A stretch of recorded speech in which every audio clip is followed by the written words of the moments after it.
So I think we did a lot of good things in the last game. I think one of the things that probably we need to get corrected is, we did get 3 turnovers defensively, but we also had 3 turnovers. So, ball security is, a very important part of being successful. Gives the other team 3 extra possessions where you could have scored. So, and I think the emphasis has to continue to be on, whenever you're less than perfect in terms of your execution, whether it's fundamental execution or whatever it is, that's when you get exposed. So that's why we got to keep coaching our team to get it right on a consistent basis.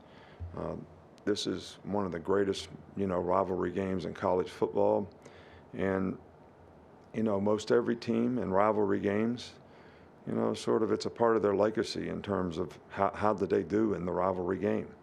And this is one of the biggest ones, and it means a lot to a lot of people in our state. It means a lot to, us, our players, and our fans, and we're going to do the best job we can to, get ready for, this game.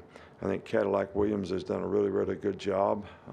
They've played really well these last 3 games. They run the ball effectively. They got a lot of diversity on offense. The quarterback's a very athletic player who can run and throw.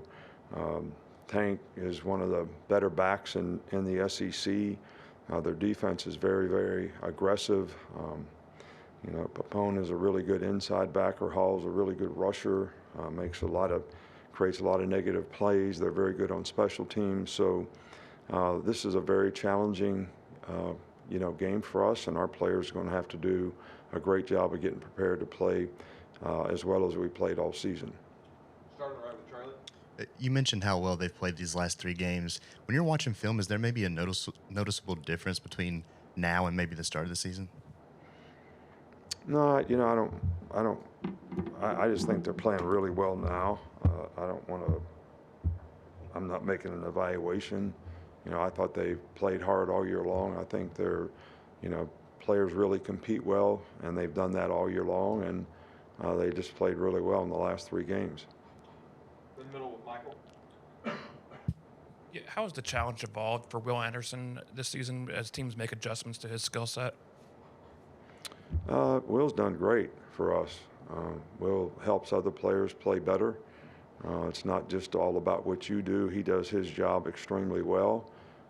If they're focusing on him a little bit more, I think it gives other players opportunities to make plays. But I think he competes, he plays hard, he gives great effort, he sets a good example, he prepares well. We can't ask any more of Will Anderson than what he does, and I think he helps our team as much as any player on our team. On this side with Chase. We got to see Elijah Pritchett play a little bit against Austin Peay. How long did it take him to get back to practice from his injury, and how's he looked in practice since he did? I think he started back like the bye week, right around LSU time. So he's been out there practicing for several weeks now, and mostly on the scout team. But as he's kind of gotten back in shape and gotten back in football form, he's a guy that certainly has done extremely well, and we think can be a really, really good player. He's got power, he can bend, he's got good balance and body control. So, somebody that we want to continue to work and develop. Go to the far left, Kate. How is Senior Day on Saturday kind of an opportunity to recognize what some of not just the star players, but maybe the walk-ons have done for this program over the last 4 or 5 years? Well, I think it's an opportunity for us, myself, all the coaches, people at the university, our fans, to actually show the appreciation that we all have for, the sacrifices and the investment that these guys have made, in the program for the last 4 years, sometimes 5. And, some of them get a lot of positive accolades because they play, and they get a lot of positive self-gratification for the positive performance. But there's a lot of them who, are kind of unsung heroes in terms of, they work hard every week and they play their games on Tuesday, Wednesday, and Thursday to help the other guys get prepared for the game and don't get a whole lot of recognition. So it is a great opportunity for those guys to get some positive self-gratification for all their efforts. Middle here with Nick Kelly. Last year in this game, Ja'Cory Brooks made some huge plays. What can young guys learn from what he did to step up in that kind of those big moments as far as this year's game goes? Well, I think that, you know, we need to get all of our players to play to the best of their ability and understand when they have opportunities to make plays. That's what competition is all about. That's what competing in games like this is all about. And that should be their mindset. And I don't think I mean, anytime you got a young player who makes outstanding plays, I think it sets a good example for everybody else on the team that they have the opportunity, capability, and possibilities to do the same thing, but they got to do things right to be able to have that happen. And so, you know, hopefully, you know, we got some young receivers. Hopefully they'll step up. Go to right back left.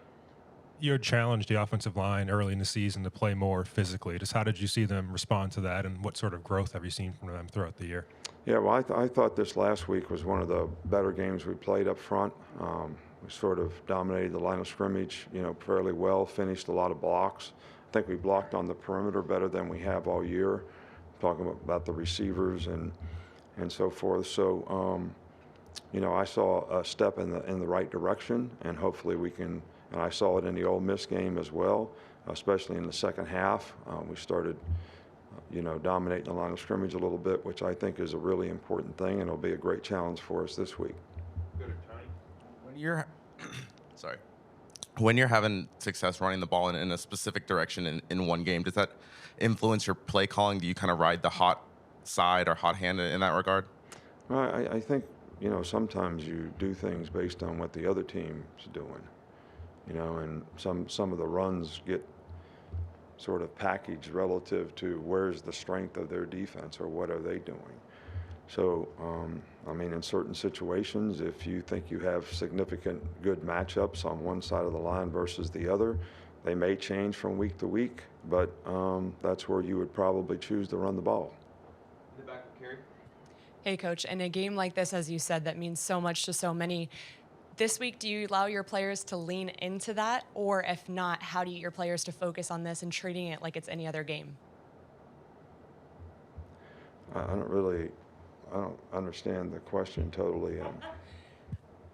Just in a big game like this, is this a week that you're going to allow your players to lean into all that noise and all that extra juice outside of the game? Or do you still try to keep it like it's just any other game? Well, you know, they're all big games. And this is obviously a rivalry game, which makes it a special game and a special challenge. So, you know, I don't, we've tried all year long to get our players to focus on being motivated internally in terms of what they want to accomplish and what they want to do, how good they want to be, rather than counting on external factors to sort of create that motivation for them. But I think in games like this, you know, there's going to be some external factors that, you know, may be a positive for some of the guys. I can't discount that. A couple more. We'll go to Steven in the back left. Coach, he was a great running back at Auburn, but I mean, how have you seen Cadillac Williams kind of infuse juice into their program right now as the interim coach? No, he's done a great job. The energy, the enthusiasm, the way the guys are competing and playing, the way they played to win, and that was his personality as a player.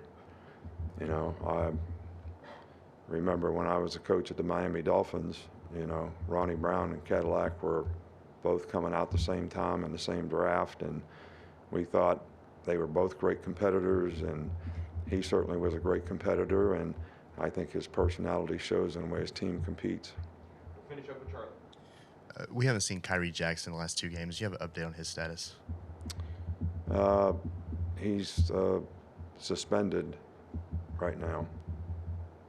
All right, Coach. All right. Thanks, guys. Appreciate it. Hey, happy Thanksgiving out there to everybody if I don't get a chance to tell you.